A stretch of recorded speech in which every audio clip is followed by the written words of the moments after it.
Hola y bienvenidos. Hoy vamos a meternos de lleno en una idea, una idea bastante provocadora que hemos encontrado en varias fuentes.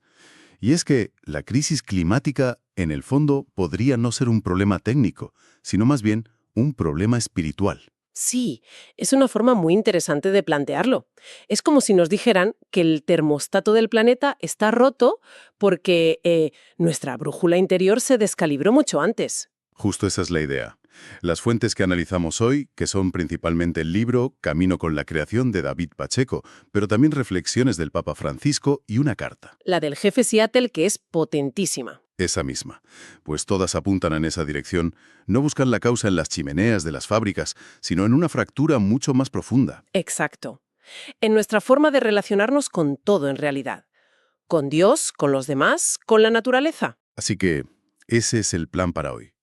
Vamos a desentrañar esa idea. Veremos esa supuesta armonía original. Intentaremos entender por qué se rompió todo. Y lo más importante, qué caminos se proponen para recuperarla, con una figura como San Francisco de Asís como guía, que siempre es fascinante. Suena un viaje completo. Empecemos por el principio entonces, por esa idea de una casa en armonía. Venga, El punto de partida de estos textos es la imagen del planeta como una casa común. Me gusta esa expresión, ¿sabes? sí, a mí también. Le quita todo ese componente de ser un recurso o un almacén, le da un sentido de hogar. Claro. Y para describir esta casa, las fuentes nos llevan directamente al libro del Génesis, a una creación donde, en teoría, todo estaba en equilibrio, todo era bueno. Sí, y ahí hay un matiz que me parece clave. A ver. El mandato que se le da a la humanidad no es dominar para explotar. No, en absoluto, es cultivar y cuidar el jardín. Son dos verbos que implican una relación. Bueno, de administración responsable, casi de cariño, no de tiranía. Exacto. La creación no es un objeto mudo, sino que la presentan como un espléndido libro a través del cual su autor nos habla. Y cada criatura sería como una palabra en ese libro. Es una imagen muy poética. Sí, muy poética.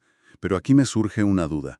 Esta visión de una armonía original del Génesis, ¿no choca un poco con lo que nos dice la ciencia? ¿Te refieres al caos, a la violencia natural? Sí, a eso. El universo que conocemos está lleno de explosiones, de extinciones masivas, que ocurrieron mucho antes de que nosotros apareciéramos. ¿Cómo se reconcilia eso? Es una pregunta excelente y los textos no la eluden. La armonía de la que hablan no se refiere a una ausencia de procesos naturales que a veces son violentos, claro, se refiere a la relación del ser humano con ese todo. La idea es que la humanidad fue creada a imagen y semejanza de un Dios que es comunión, que es relación. ¿Vale? Por tanto, nuestra vocación más profunda sería vivir en esa misma sintonía, una relación equilibrada con el Creador, con los demás y con el resto de la creación. Entiendo. O sea que la ruptura no está en que un volcán entre en erupción, sino en nuestra respuesta a la realidad. Exacto. No es una armonía estática, como una foto, sino relacional, una danza en la que se suponía que debíamos participar como cuidadores. Vale. Y si ese era el plan, es evidente que la música paró en algún momento. Algo se torció, pero de forma dramática. Y los textos van directos a lo que consideran la raíz del problema. Y lo interesante es que no lo ven como problemas separados, ¿sabes? Contaminación por un lado, injusticia por otro. No. Lo ven como un único problema con tres caras. Lo llaman la triple ruptura. Y dicen que todo empezó en la mente humana, con una crisis de identidad. Una crisis de identidad. ¿A qué se refieren con eso exactamente? Pues a la pretensión de ocupar el lugar de Dios, de creernos dueños en lugar de cuidadores. Esa es la primera ruptura, la fundamental. La ruptura con lo trascendente. Claro. Y a partir de ahí, como una reacción en cadena, vienen las otras dos. La segunda es la ruptura con los demás, con nuestros hermanos. Si uno se cree el centro del universo, los demás se convierten en competidores o en instrumentos.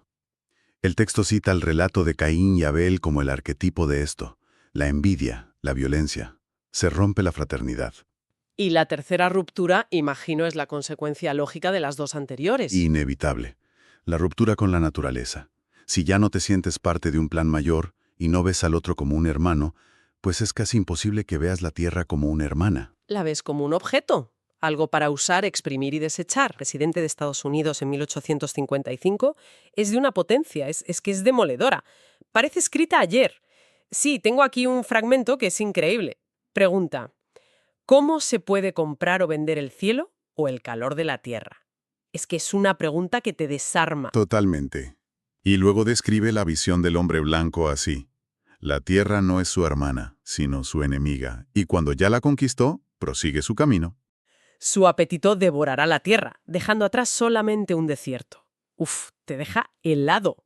Escrito hace casi 170 años. Totalmente. Lo que el jefe Seattle está describiendo ahí es el choque frontal de dos cosmovisiones. Por un lado, una visión de la Tierra como algo vivo, sagrado, del que formamos parte. ¿Y por otro? Y por otro, una visión de la Tierra como propiedad privada, una mercancía, un recurso que se puede cuantificar en un balance. La Tierra enemiga a conquistar, como dice él. Justo. Y los textos argumentan que es esa segunda visión la que nos ha traído hasta la crisis actual. Entonces, ante este panorama, que es bastante negro, la verdad, una triple ruptura que nos lleva a devorar nuestra propia casa, la pregunta es, ¿hay salida? Bueno, aquí es donde los textos dan un giro y presentan una propuesta de restauración.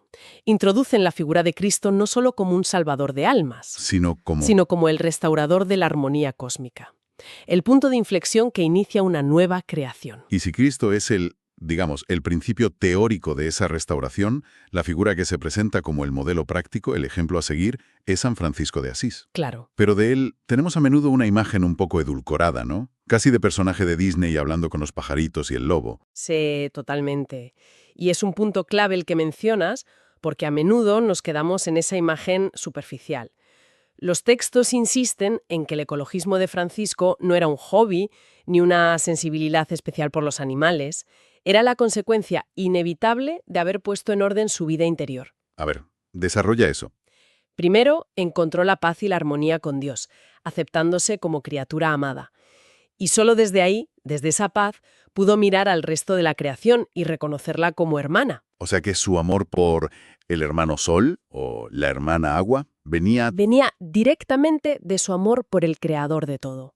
Era una extensión de ese amor. O sea que su ecologismo era, por así decirlo, un efecto secundario. Exacto. No era el objetivo en sí mismo, sino el resultado de haber arreglado las otras dos rupturas. La relación con Dios y con los demás, especialmente con los pobres. Justo.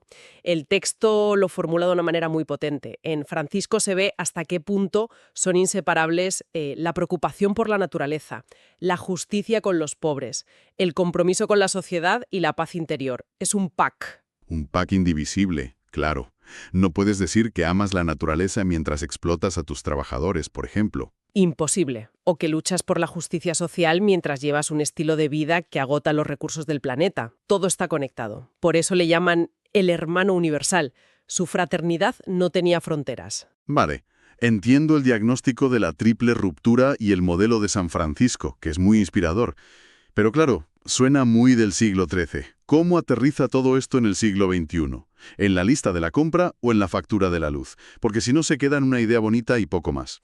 Esa es la cuestión central, claro. Y la propuesta que se hace es lo que el Papa Francisco ha llamado una conversión ecológica. ¿Una conversión? Es una palabra fuerte, ¿eh?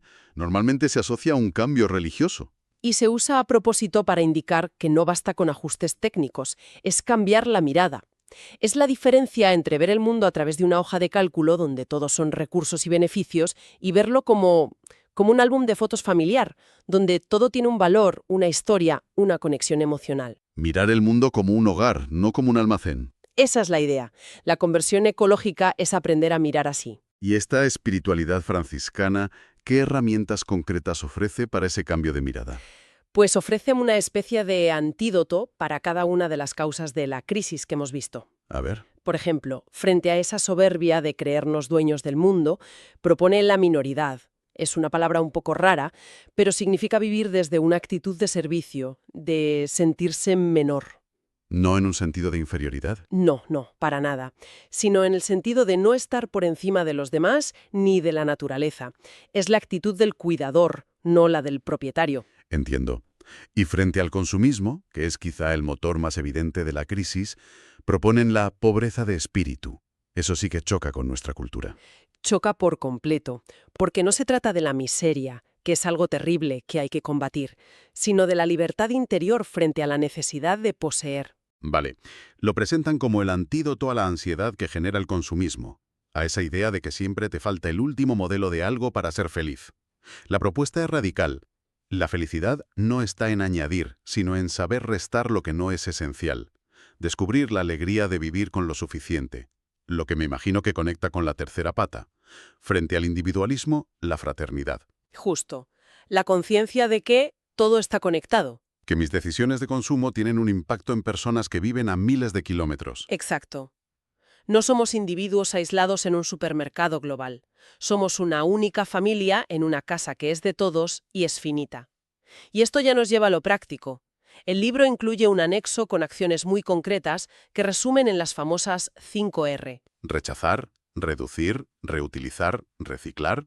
Y la quinta, que a veces cambia. Aquí proponen revalorizar. Sí, es la prueba de que esta espiritualidad no se quiere quedar en las nubes, sino que busca un impacto real y cotidiano. Busca traducir esa conversión del corazón en gestos diarios. Eso es, rechazar lo que no necesitas, reducir tu consumo, reutilizar, reciclar bien y finalmente revalorizar, que es volver a apreciar el valor de las cosas sencillas, de la naturaleza, de las relaciones, por encima de los objetos.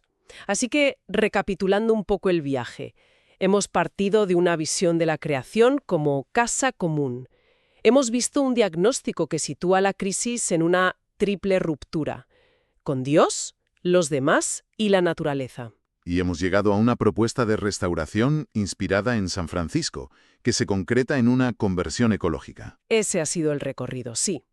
Un camino que nos invita a sanar la relación con el planeta, sanando primero esas otras relaciones. La idea de fondo es que la ecología exterior es un reflejo de nuestra ecología interior, ¿no? No se puede arreglar una sin atender a la otra. Es imposible. Y para terminar, los textos nos dejan con una reflexión final que me ha parecido muy provocadora.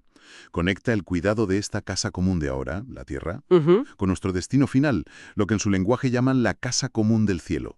Sí, y sugiere que el modo en que tratamos la creación y a los más vulnerables en ella no es un asunto secundario. No en absoluto, lo plantea como algo central. Lanza una pregunta que resuena mucho y que es para que cada cual se la lleve a casa. Si la forma en que vivimos aquí ahora es, de algún modo, un entrenamiento o un anticipo del futuro al que aspiramos. ¿Qué dice nuestro estilo de vida actual sobre la clase de eternidad que esperamos? Es una pregunta que te obliga a examinar no solo tu contenedor de reciclaje, sino tus prioridades más profundas.